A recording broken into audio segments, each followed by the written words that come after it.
ধর্ম নিরপেক্ষতা অনুচ্ছেদ বাতিল করে ইসলামী প্রজাতন্ত্র প্রতিস্থাপিত করতে হবে। নাম্বার 2, সংবিধান 17 নং অনুচ্ছেদ সংশোধন করে সাধারণ শিক্ষার সকল স্তরে প্রাথমিক শিক্ষা এবং মাধ্যমিক, উচ্চ মাধ্যমিক সকল শাখায় ইসলামী শিক্ষাকে বাধ্যতামূলক করতে হবে।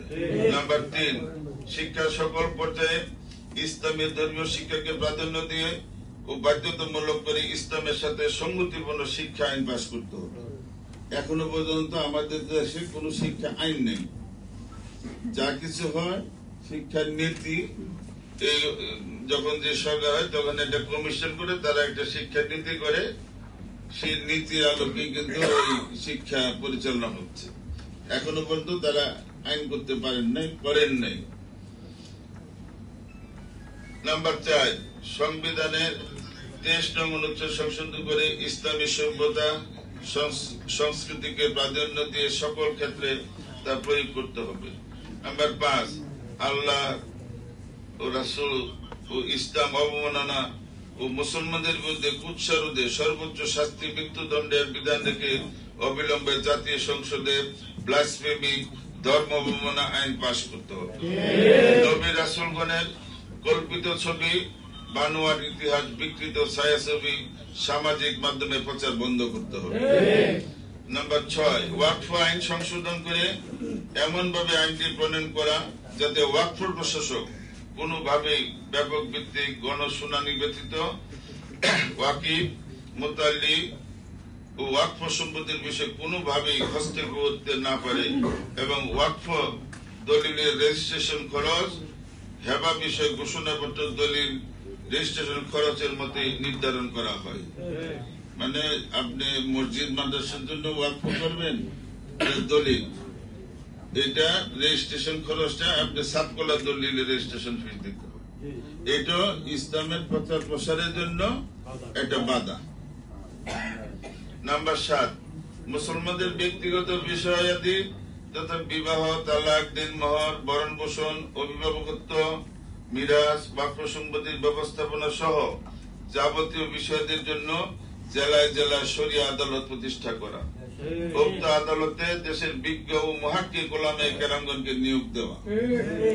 নাম্বার 8, সরকারি বেসরকারি সকল চাকরি নিয়োগ ক্ষেত্রে মুসলিম প্রার্থীদের জন্য নির্ধারিত পরিমাণ সহিহ কোরআন তেলাওয়াত, হালাল হারাম সম্পর্কে জরুরি মাসালা জানা প্রার্থীদের পূর্ব শর্ত এবং নিয়োগ বোর্ডে দক্ষ আলেমদের সম্পৃক্ত করে এবং ধর্মীয় বিষয়টি সঠিকভাবে যাচাই বাছাই করা।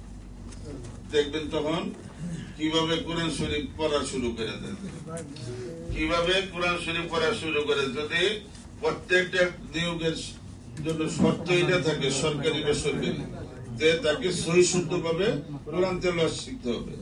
ছোট্ট একটা ঘটনা বলি, বাদশাহ আলমগীর রহমতুল্লাহ আলাইহি, ওনার সময় মাদ্রাসার ছাত্রদেরকে জাগিরের কোন ব্যবস্থা হয় না। তখন বাদশাহ তার সভাসদ মন্ত্রী পরিষদকে বলল যে প্রত্যেককে এই সহি শুদ্ধ ভাবে কোরআন শিখতে হবে, কোরআন শিখে আসতে হবে। আমার মন্ত্রিসভায় থাকতে হলে সহি শুদ্ধ কোরআন তেলাওয়াত শিখতে হবে। এরপরে থেকে এই বাদশার মন্ত্রী পরিষদ আপনার এই ধরনের তালিব ইলমদেরকে জাগিয়ে রাখার জন্য, তখন তারা যেখানে তারা আগে তারা তাদের একজন তালিব ইলমদেরকে জাগিয়ে দেওয়ার নিতে চাইতো না, এখন তারা নিজের থেকেই তারা তাদেরকে জাগিরের জন্য, নিজেরা কোরআন শেখার জন্য।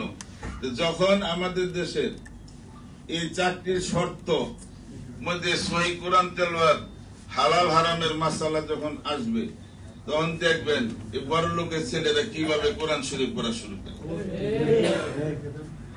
নাম্বার 8, সরকারি বেসরকারি সব নাম্বার 9, কওমি শিক্ষা, কওমি মাদ্রাসা বিশেষায়িত শিক্ষার মর্যাদা সুরক্ষার আইন সিদ্ধ করতে 2018 সালের 48 নং আইনের আলোকে জাতীয় শিক্ষার সকল কারিকুলাম প্রণয়ন করতে হবে। একটা 2018 সালে একটা আইন হয়েছে, সেই আইনটা আপনার দারুল দেওবন্দের মূলনীতি এবং আমাদের এর আলোকে 2018 সালে সেই আইনটা প্রণীত হয়েছে। এই আইনটা সুরক্ষা এবং তার বাস্তবায়ন আমরা চাই। নাম্বার 10, মাদ্রাসা, মসজিদ, দাতব্য প্রতিষ্ঠান সমূহের দাতাদের দান সম্পূর্ণ আয়কর মুক্ত রাখার পূর্ববৎ আইন চালু অথবা নতুন বিধিবিধান প্রণয়ন ও কার্যকর করা।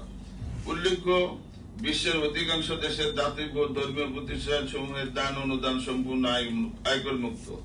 এমত অবস্থায় দিনী প্রতিষ্ঠান সমূহের দাতারা যেন স্বাচ্ছন্দ্যে দান খয়রাত করতে পারেন, এজন্য কওমি মাদ্রাসা ও দাতব্য প্রতিষ্ঠানের যাবতীয় দান অনুদান আয়কর মুক্ত রাখার পূর্ববর্তী বিধানটি exempted from income tax approved under section 15D of the Income Tax Act 1922 by G number 71.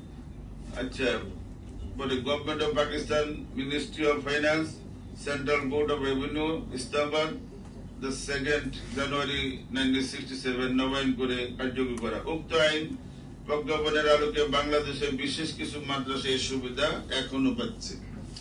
একই আইনের ধারাবাহিকতায় অন্তর্বর্তীকালীন ডক্টর মোহাম্মদ ইউনূস সরকার কয়েকটি প্রতিষ্ঠানে জাতীয় রাজস্ব বোর্ড 26/5/2025 অর্থ মন্ত্রণালয় জাতীয় রাজস্ব বোর্ড আয়কর এসআর নম্বর 150 আইন আয়কর 5/2025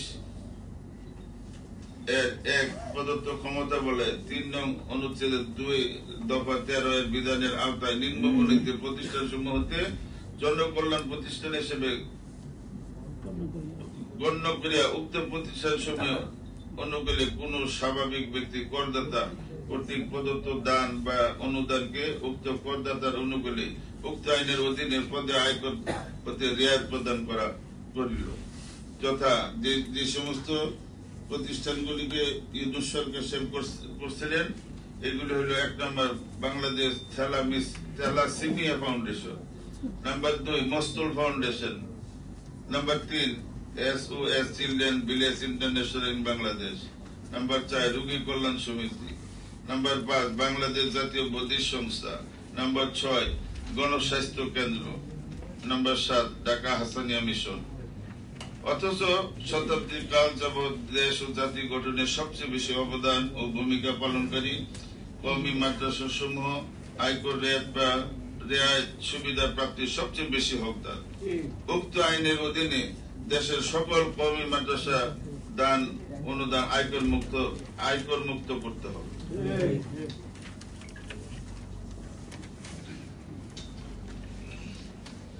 নাম্বার 11 শিক্ষা কমিশন এবং জাতীয় শিক্ষা পাঠ্যপুস্তক বোর্ড NCTB এর 1/3 সদস্য হিসাবে গ্রহণযোগ্য আলেমদের সম্পৃক্ত রাখা, সেই সঙ্গে শিক্ষানীতি প্রণয়নকারী শিক্ষা কমিশনে অভিজ্ঞ গ্রহণযোগ্য কওমি আলেমদের সম্পৃক্ত রাখা খুবই জরুরি, যাদের সংখ্যা কমিশনের মোট সংখ্যার 1/3।